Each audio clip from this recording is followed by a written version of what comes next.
Where is Corbin Johnson? The 18-year-old's parents say they dropped him off last week at a job interview and they never saw him again.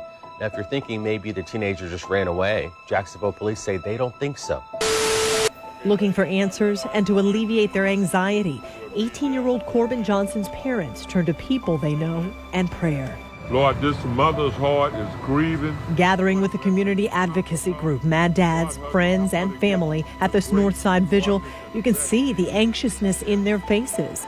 Corbin's parents say they have no idea where their son is after his friends called looking for him too. Jacksonville police are now beginning an investigation into the murder of a teen who until last week was a missing person.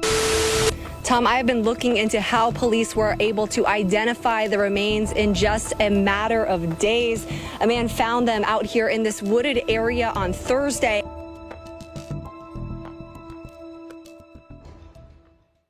July 11th, 2018. Corbin Odell Johnson's family's life was about to change, and his would be placed in jeopardy. That morning, Corbin had his sights set on placing the next piece of his life in place as he sought employment. Putting that effort in to make that vision a reality, Corbin had 2 interviews scheduled for that day. The first was with mammoth company Amazon, which he was present at. His friends Jerika Sims and Corbin Johnson would speak to him via FaceTime while he was still at Amazon. The time was around 4 p.m. While on the call, Corbin would ask his friends if they can get something for him to eat, and also mention that he was awaiting transport. His friends would exit the call as Corbin was picked up by his father to make his way to another interview, this time at the major logistics chain, UPS. The time is 5 p.m., and Corbin was dropped off by his father to his second job interview for the day. When Corbin was finished with his interview, another family member would pick him up. The man arrived around 7:45 p.m., after which he took Corbin to his mother's Northside Biscayne Bay Circle home at around 9 p.m. to 9:30 p.m. While there, everything seemed fine, but something was about to happen that would become everyone's worst nightmare. Corbin would stay with his mother for about 30 minutes before leaving in a white vehicle. The vehicle wasn't a normal acquaintance of the family, as his mother was unaware who the person was who picked him up.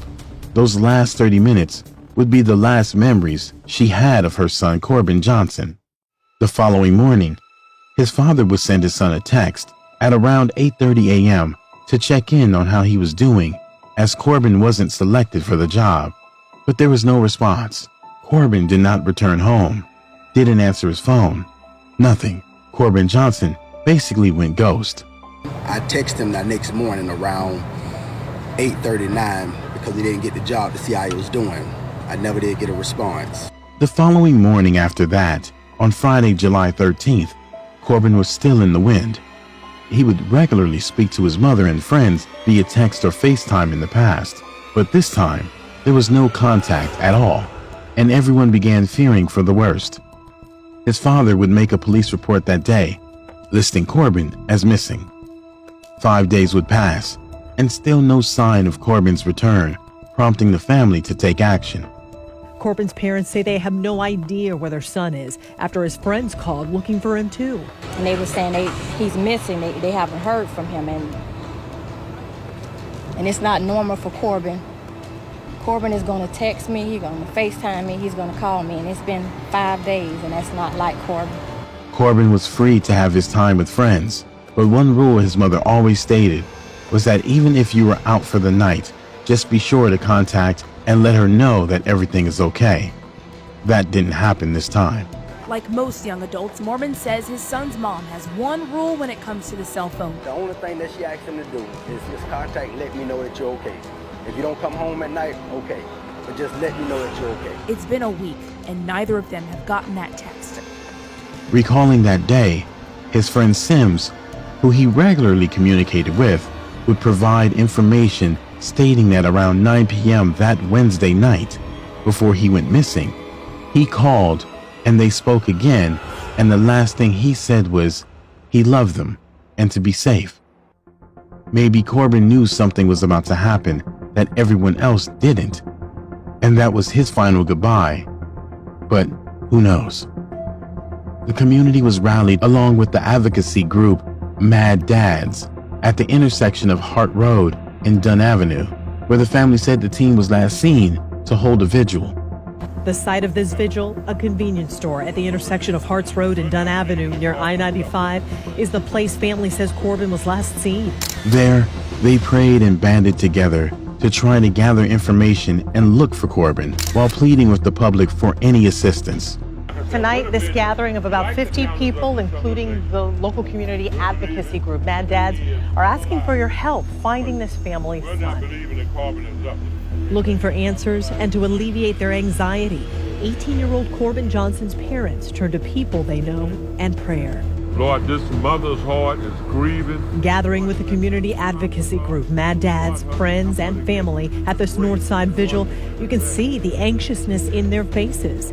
Let's come together as a community, man. And if anybody know anything, please, please, call JSO, call me, call somebody that you know. We just want to find our son right now. Corbin has never been missing before, so the moment was traumatic and heart-wrenching. However, one piece of information provided to officers by the family stuck out. It could be the reason behind why Corbin was suddenly gone. According to news reports, the family told the police they were consistently concerned about the kind of friends Corbin would hang around. As a parent, the normal reasoning for this would likely be if those friends are partaking in activities that may not be legally or morally correct. Some hope would come in the form of new information. A man at a gas station around 3 miles away from the location of his Amazon interview would state that he saw Corbin get into a black car. Corbin left a house over here with his buddies off of Harts Road, came up into this store right here, and was last seen getting in and out of a black car. The family and his friends would have to endure a grueling year of searching and asking for information, only to have the case run cold. That was until, strangely enough, exactly 1 year after he went missing on July 11, 2019, the Jacksonville Sheriff's Office received a call. Around 6:10 p.m. that evening, an individual called informing officers that he came across a bag of skeletal remains while working in the woods off Utsi Road, North Jacksonville. The man, Joseph Cummings, who lived across the street, reported that he was clearing land with a brush hog when he ran over a bag exposing the bones inside. The bag was black, but the body inside it was first wrapped in a green tarp before being placed in the bag. Cummings would stop as to not damage any more of the body, as it may be evidence. He then checked closer to realize the entire skeletal body was present. I glanced back to where the bag was at. That's when I seen all the ribs, the leg bones, the femur, the rest of the bones were laying about 10 feet away from where my tractor was. Investigators were yet to connect the body to anyone, but that would soon change after sending the remains to the medical examiner for analysis. July 12, 2019, the following day, investigators began revealing that from the looks of the remains, foul play is suspected, and the remains may be linked to a cold case. Monday night, July 15, 2019, a few days later, news reports would break, revealing that the identity of the remains were found to be that of Corbin Johnson, and the case is now upgraded to one of murder. The search was now on for who was responsible for Corbin's murder. His family and friends finally got closure on one part of the mystery. They found their son. But that reality was a tough one to bear. We spoke with one of Johnson's close friends over FaceTime today. She didn't want us to show her face on camera. What would you want to say to whoever's responsible for this? I don't know what to say. Nobody mother should have to sit right here and just find a child like this. I just hope whoever did it just come forward.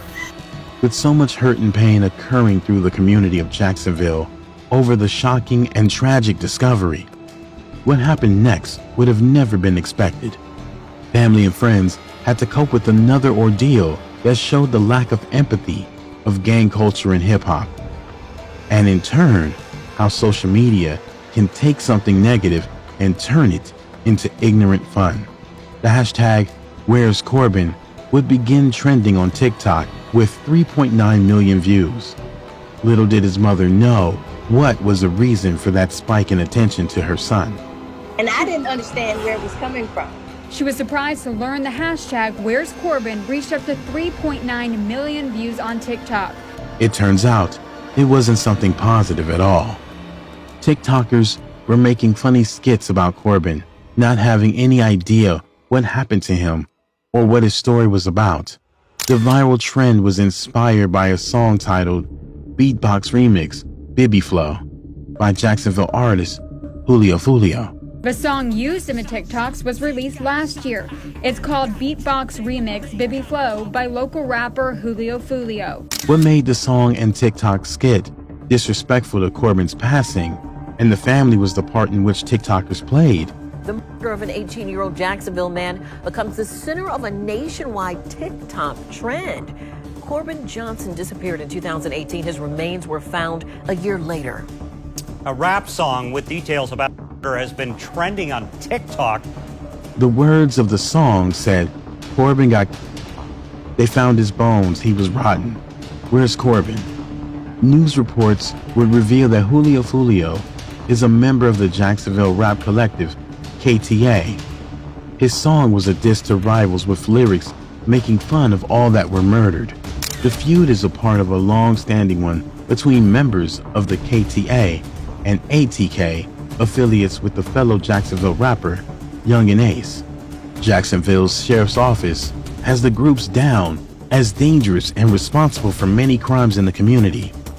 But what's more telling is that they state if someone disrespects their gang, they are liable to receive punishment and retaliation with their life for talking down on their crew. It could be something as simple as me making a rap song about you and you don't like it. So one of your friends or one of your associates says we need to get back and we're going to do something, and they'll start a shooting. This might be what happened to Corbin Johnson, who was friends with members of the ATK gang in the feud with Julio Fulio's KTA.